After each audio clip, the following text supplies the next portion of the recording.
po, deliver kami ng, anong tawag dito? Ay, hindi ko alam, pagkain. Hindi ko alam kung tawag yan. Ano to? Sashimi? Diba po? Sashimi yata to. Hindi po namin alam. Di ba kami nakakain ng ganito? Ano itong isa? Yan. Hindi ko rin pala kung anong tawag dyan. Sarap parang pero parang masarap. Deliver namin sa Alabang. What? At yan nga po guys, update po. Papunta pa rin po kami ng Alabang Muntinlupa. Hindi ko pa rin talaga alam kung ano po pangalan yan. Pero natutuwa ako sa nade-deliver namin. Okay ang lasa niyan. Pag-yayamanin na ako, pipili ko naman yan.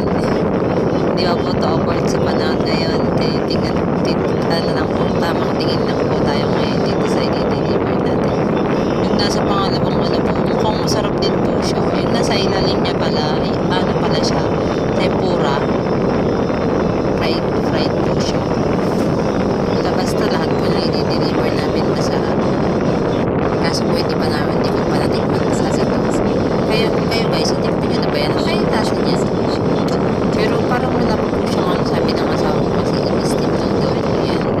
Nandiyan na po kami sa may Molino Jollibee niyan. Lalabas na po kami na pasok pa po kami ng kapilya niyan para doon na po kami diretso sa may Mall na Binyari.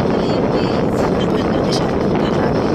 Nagtatawa na kami ni Ma'am yan kasi pareho namin iniisip ko ang pangalan niya kasi hindi pa kami pareho ng ating pagkain na yan. Sabi niya nga ayaw daw niya yan, pwede nilakain daw siya yan kapag ipiprito lang kasi parang wala daw pong lasa. Ganun sa iba-vlog ko po talaga kapag bumili kami ni Papa niya kapag kumain kami niyan para ma-share ko din po sa inyo kung masarap talaga siya. Kasi nag-burst over na lang po ko hindi pala narinig yung pagsasalita ko yan ng aircon ng kotse. Guys, update ko po kayo mamaya kapag na-deliver na po namin itong sashimi ba to o correct ko na lang po ako kasi talaga po hindi ko po alam kung anong tawag dito pero sabi po ng asawa ko yan daw po yung laman ng salmon kasi lagi akong bumibili ng ulo ng salmon pang sigang sarap po kasi yung paborito ko yun.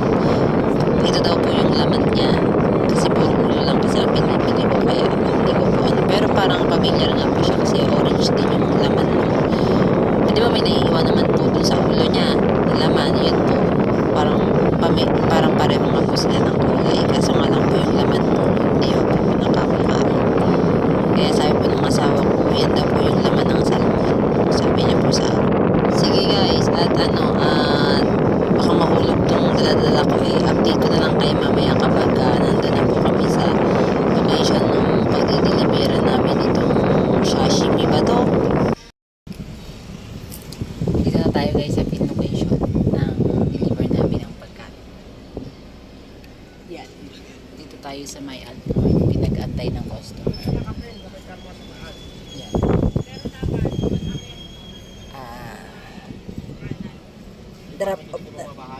Drop off na namin siya. Ayun, kausap na ni Papa yung may-ari.